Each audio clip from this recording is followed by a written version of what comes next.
Hey guys, welcome to another class of American-European relations. Today we're going to be talking about elections. I had to shorten a little bit this class because it was far too long. I also had a part on campaigning, but we are only going to talk about elections. It's enough. I mean, hopefully today you get to understand the differences between both systems, and this is where we're going to be addressing today. If my laptop wants to advance in slides, now it did.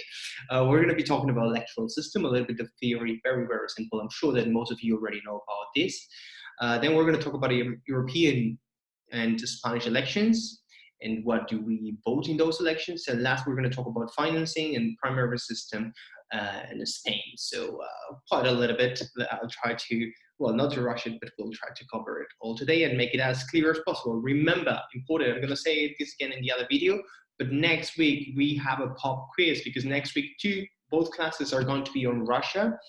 Until Thursday, day after the second class, a pop quiz is going to be available. I'm going to send you an email anyway, but just to make sure that you know.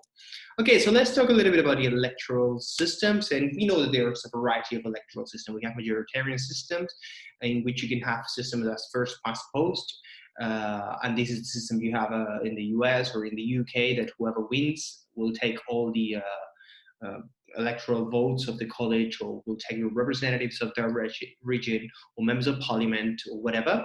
Very simple. Who wins takes it, no matter which percentage. And we also have other majoritarian systems, two-round system. For example, the one we have in France.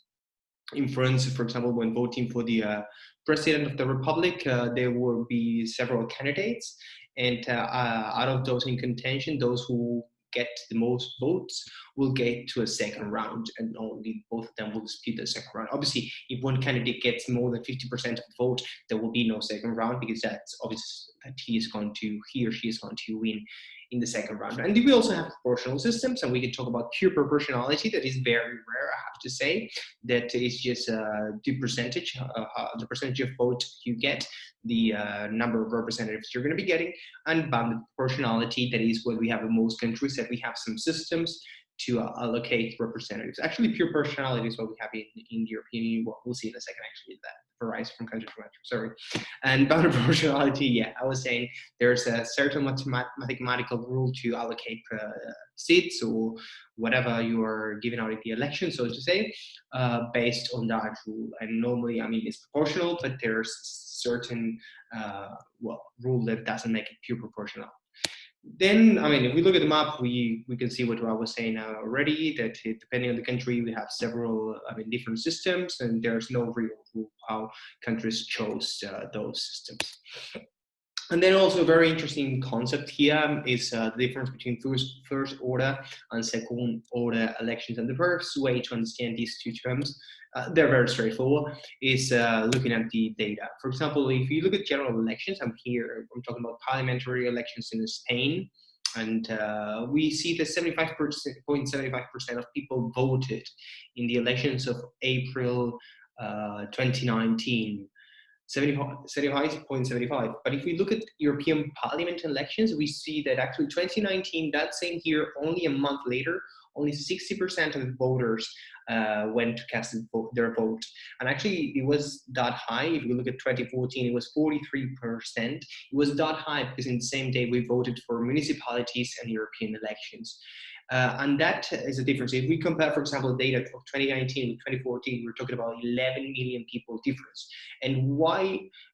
What has this to do? I mean, I assume that you already know what first order and second order elections are. But the end of the day, first order elections are those that the electorate give more importance to, and they normally participation turnout is bigger, is higher. Well, the second order elections are not in the top priority list, the political priority list of the citizens, and consequently, they vote less. And European Union elections are definitely second order elections, are the less perceived important by Spanish people, but not only Spanish people. If we look at the data across Europe, actually that's been in decline. And it's quite, I mean, we're going to talk about it in a second, but it's quite ironic how this data, how these figures are going down, how it went from 61% that was acceptable to 43% in 2014. Actually, in 2019, it rose a little bit. It got better. What do we elect in the European Parliament elections? We elect members of the European Parliament. I mean, this seems simple. They're elected for a 5-year term. We elect 705 of them. Each country chooses a certain number based on their population. Obviously, Germany is a country that elects the most members of the European Parliament, while the smallest will be Malta. If I'm not wrong, I'm certain that it's Malta. And each country is different. I mean, the day we vote is different. It obviously has to be among those 4 days. And the method rises slightly whether we have one single circumscription, electoral district, or we have several in the country. For example, in Spain, it's quite interesting because we have one single electoral district, and it's pure proportionality in that district, and there's no electoral limited. So no matter how many votes you get, if you get enough proportionally to get seats, you will get them in the whole country. But yeah, that's another story. So quite interesting how this is elected. So we elect members of the European Parliament. And who do we vote? We vote, actually, what you see there, these are federations. These are not parties per se. These are federations of parties. Because when I cast my vote in this, for the European elections, I'm not voting, for example, European Greens, or I'm not voting for Alliance of Liberals in Europe. I'm voting, for example, for Ciudadanos, or I'm voting for PSOE. So I'm voting for the national parties that later, all across Europe, they will come together to form these kind of federations, I mean, based obviously on ideology. So this is another step that we have to walk. We'll get to that point in a second. This has to do with the relation between the European Parliament elections and the election of the President of the Commission. This is something that we've commented already in class. Remember, I don't know if you recall this, but it was the role the Parliament had on choosing who was the President of the Commission. Up until 1992, had no role whatsoever. It will be the states through the council who will elect the president of the commission. After Maastricht Treaty, the parliament will be consulted, but it will be non-binding its opinion. But from Amsterdam, it had to be approved, and from Lisbon Treaty, it had to be elected by the parliament. And actually, from 2007, this allowed us to walk a step forward towards that word you read there, that is Spitzenkandidaten. And Spitzenkandidaten is that whoever leads all these coalitions we had here for different parties is the candidate those federations are proposing for president of the commission. And actually, however, they don't have one, not all the institutions think about this in the same way.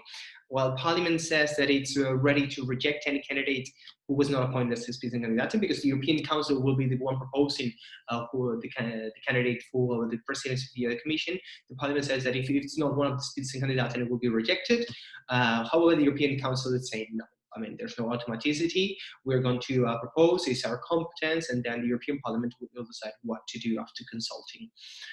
So you see that actually these are the tensions, these are the interesting tensions. If you remember about the intergovernmental and the supranational logic, this is where it shows. And you see both sides trying to steer it its own way. Why is Spitzenkandidaten good for the European Union in a sense? Because, I mean, first it said that it will increase voter mobilization. One of the reasons why we were seeing that voter turnout was so low was because we didn't really know what we were voting for, in the sense that we were not identifying our vote with a person. We were just voting for a party in abstract terms. Also, it will promote partisan politics, in the sense that it will give more power to the federations rather than the national political parties. It will provide transparency to the process, as someone will be accountable for, well, I mean, by the end of the day, someone promising things during the campaign, and we can hold them accountable, and also transform the very nature of the European Parliament election, not only an election to choose members of Parliament, but to also get involved in the election of the President of the Commission. However, I mean, these were the results of the elections in 2019. It was in May 2019. The European People's Party was a federation with the highest number of votes, then Socialists and Democrats, Renew Europe, that are the Liberals, Greens, and so on. So if we follow the Spitzenkandidaten system, either Manfred Weber, who was the candidate of the European People's Party, or Franz Timmermans, of the Socialists and Democrats should be the president of the commission at this time. But hopefully, you know at this point that nor Manfred Weber nor Franz Timmermans are president of the commission. She is the president of the commission, who is Ursula von der Leyen. So actually, this Spitzenkandidaten system was not used at this time. Particularly, Emmanuel Macron was the one pushing for not to use it. He didn't thought that Manfred Weber was the ideal candidate, and actually he should have been, because he was the leader, the candidate of the European People's Party, who was the one with the most seats. So they opted for Ursula von der Leyen, and this was all the game of given positions at the European level among different countries and nationalities, etc., etc. So if we move to Spain, we're going to talk about what do we vote for. I already told you that we voted also in 2019. We actually have voted twice. We voted in April that Parliament was unable to choose a Presidente del Gobierno, so we voted again in November.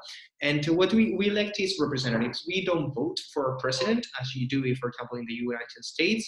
We choose the representatives among them to choose, among them not necessarily, but for the members of the Parliament who choose who the Presidente del Gobierno will be. And we also choose the Senado, the Senado is it's a rather useless chamber right now in Spain, and it has no power. The Congreso de los Diputados can overread the Senado, so no real point there. It's meant to be the territorial chamber. I'm not going to get deep into that, but that's what it is pretty much. So actually, this is what I was saying. Citizens will vote for members of parliament. The members of parliament will vote for the government, the Primer Ministro, the Prime Minister, the Presidente del Gobierno, and that person will choose his or her own cabinet.